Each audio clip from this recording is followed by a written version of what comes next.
Velikokrat stranke opazijo v sami aplikaciji, da jim en in drugi panel proizvajata različno energijo in tukaj se vedno potem pogleda, kaj je vzrok. A je vzrok dejansko okvarjen panel, a je vzrok senčenje, mogoče dimnika. Senčenje, se pravi en majhen panel. Proizvaja manj kot drugi, ne, in se potem v bistvu stranki pojavlja vprašanje, kaj je narobe z mojim panelom. Ne. Čeprav sploh ni šlo za napako. Tako je. No, ko bo nekaj samo začasno zasenčilo našo sončno elektrarno, takrat res ni treba zagnati panike. Ko pa nek pojav zares zniža proizvodnjo naše elektrike, je zelo dobrodošlo, da to nekdo opazi, recimo v nekem oddaljenem nadzornem centru. Izkušnje namreč kažejo, da lastniki običajno spregledajo obvestila na aplikacijah oziroma ne spremljajo natančno ali pa celo sploh ne spremljajo, koliko njihova sončna elektrarna v praksi proizvaja. Zato na koncu pogosto tudi ne opazijo, da bi prek strehe v hišo in v avtomobil morali dobiti občutno več elektrike. Zaznavanje, obveščanje in pregledovanje stanja elektrarne pa je zdaj postalo storitev. Načeloma je priporočljivo, da se pregledi izvajajo enkrat na 2 leti. Vključujejo redne vizualne preglede, pregled električne napeljave, ozemljitev, ocena morebitne potrebe po čiščenju, spremljanje sončne elektrarne v našem diagnostičnem centru, opozarjanje na napake. Stranka je tukaj popolnoma razbremenjena, ukolikor spregleda kakršnokoli obvestilo, jo iz našega diagnostičnega centra obvestimo, da se je ali elektrarna popolnoma ustavlja in posledično pač ne izgublja svoje proizvodnje. Poglejmo torej, kako poteka takšen vzdrževalni pregled. Sneg, koliko je to velik problem? Kadar se nalaga sneg na samih panelih, takrat je produkcija elektrarne zelo ničelna, dokler ta sneg ne skopni iz samih panelov. Ampak seveda ne gremo sami. Ne. Definitivno, ker s tem lahko poškodujemo same panele, ki so locirani na strehi. Se pravi, samo počakamo, da pač sneg skopni in to je to. Točno tako, da ampak se sneg potem steli. samo po sebi, ki gor ostane ali kakorkoli? Načeloma od snega ne. Večji problem sta tu kakšen cvetni prah oziroma puščavski dež. To je tisto, kar povzroča največ problemov pri sami produkciji. Se pravi, v bistvu se pogovarja prav v napačnem letnem času, ker bi se morali v bistvu poleti pogovarjati, ne? Je tako. Največji problem letnega časa je tule pomlad, takrat, ko vse cveti, takrat se z dežom ta prah nalaga na samih panelih in takrat pride do velikega odstopanja produkcije. Velikega pomeni kaj?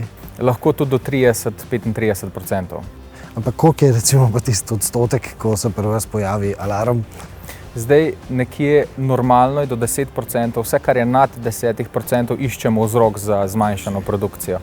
Takrat gremo mi v pregled elektrarne, da lahko določimo, če je elektrarna potrebna čiščenja oziroma če so tu kakšne druge anomalije, še za katerih bi bila produkcija manjša. Umazanija se ponavadi pojavi na robu, če sem prav razumel. Je tako. Umazanija se na panelih pojavi na spodnjem robu zaradi odtekanja vode po panelih, kjer se zaradi dvignjenega spodnjega roba umazanija zadržuje. Se pravi, pride puščavski pesek, prekrije celotno fotovoltaiko, pride dež in potem tisto umazanijo zbere. Spere do roba in tam se tista umazanija zaradi sonca pa toplote panela v bistvu zažge na panel. V tem primeru je potrebno čiščenje panela. Aha. Čiščenje pomeni pa... V bistvu čiščenje se izvaja z omehčano vodo in s posebnim čistilom, seveda tudi zelo posebno krtačo, da ne ustvarimo dodatnih prask na panelu oziroma ga ne poškodujemo. No, ampak če prideva zdaj do današnje teme, kako dejansko poteka ta vzdrževalni pregled? Kako to počnete? Prva stopnja tazga vzdrževalnega oziroma pregleda sončne elektrarne je termični pregled z dronom. Z dronom, torej tista škatlica. Se pravi, to je navaden snemalni dron, kako? Ta dron ima vgrajeno tehnologijo IR kamere, ki zaznava infrardečo svetlobo. Spredi se nahaja posebna leča na dronu, ki zaznava infrardečo svetlobo in s tem lahko zaznava možne toplotne pike oziroma žareče točke na sami elektrarni. To je ta leča, ne? To je ta leča, ja, ki je podobno ogledalu. Se pravi, zdaj je čas, da gremo v luft.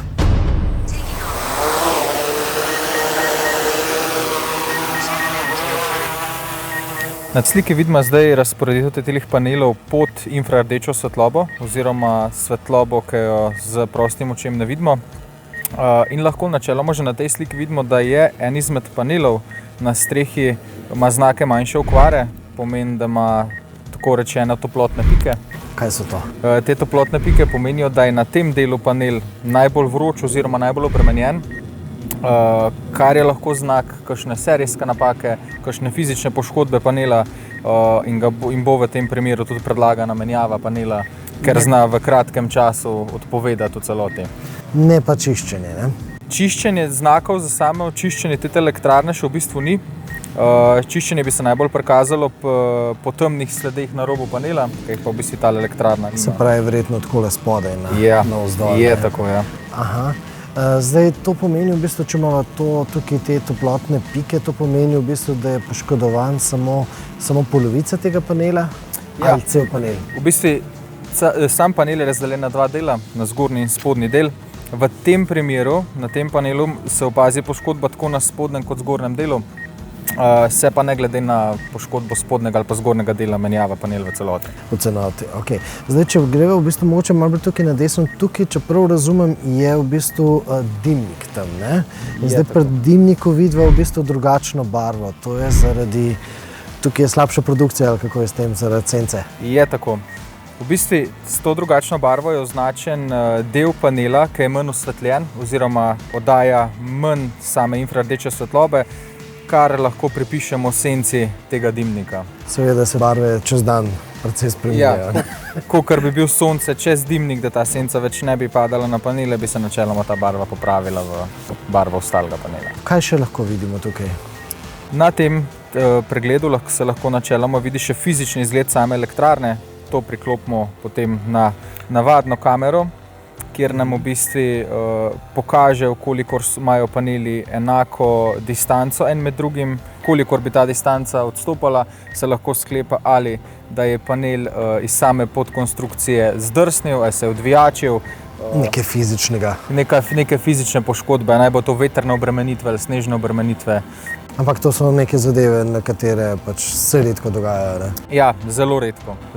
Edino v kakšnih ekstremnih vremenskih razmerih, ko tista moč vetra ali pa sama obremenitev snega prekorači nekako proizvajalčevo mejo oziroma garancijo. Kaj pa recimo, a ta pesek puščavski recimo ali pa cvetni prah naredi kakšne praske? Načeloma ne, vkolikor se čiščenja same elektrarne ne lotimo sami, ampak to pač prepustimo nekomu, ki ta čiščenje izvaja profesionalno, nekomu, ki se s tem ukvarja. Prav zaradi takšnih prask? Točno tako. Ampak dejansko vremenski vplivi pa sami ne povzročijo? Sami po sebi ne. To pomeni, da so v bistvu te paneli v bistvu prevlečeni z neko tako folijo ali kako? Vsak panel je v bistvu premazan z olifobičnim premazom, ki v bistvu tudi na nek način odbija vodo, pa to umazanijo do neke mere, da se ta ne nalaga toliko pogosto, kakor bi se lahko po takih količinih. To je nek tak sloj, kakor v bistvu imamo pri teh avtomobilskih čistilnih sredstvih. Zelo podoben kakor keramičen premaz na avtomobilu, ja. Kaj pa toča? Paneli so načeloma odporni na točo, do velikosti nekje 4 do 5 cm premera toče. Vkolikor je pač toča večja oziroma pada z večjo silo, v tistem primeru se panel razbije. Je pa sam panel narejen iz kaljenega stekla, pomeni, da ob razbitju panel ostane v celoti, se ta ne razdrobi po strehi oziroma ni nevarnosti za kakšnokoli padajoče steklo. Ok, zdaj tukaj nisem videl, ima majhen panel, takšno zadevo pa lahko sami očistimo, ne? Načeloma to, kar je dostopno, lahko očistimo sami, seveda je pač treba upoštevati, da pri čiščenju takih površin se ne uporablja nobenih čistil, ki za to niso namenjena. Lahko se čisti načeloma z vodo, odsvetujemo pa kakršnokoli drgnjenje z bodisi krtačami ali kakršnimi krpami, ki niso za to namenjene. Se pravi, to je fajn kakšno pršilko mogoče vzeti? Načeloma ja, pršilko z vodo se poprši po panelu, počaka, da se posuši, pa je zadeva rešena. Sončna elektrarna je seveda močan pospeševalec prodaje električnih avtomobilov, ampak da bomo lahko v avtomobil recimo čez noč pretočili dovolj elektrike za vožnjo, mora seveda naša domača polnilnica imeti na razpolago dovolj elektrike. Seveda, koliko pa je dovolj, no to je povezano tudi z zloglasno omrežnino. Kako se spopadati s pastmi novih pravil obračunavanja na avtomatski, na digitalen način, no to je tema, ki vam zdaj ponujamo za vaš naslednji klik. Preden ga kliknete, pa vas vabimo, da zgodbo všečkate in da se naročite na naš kanal. O tovrstnih temah bomo namreč še govorili.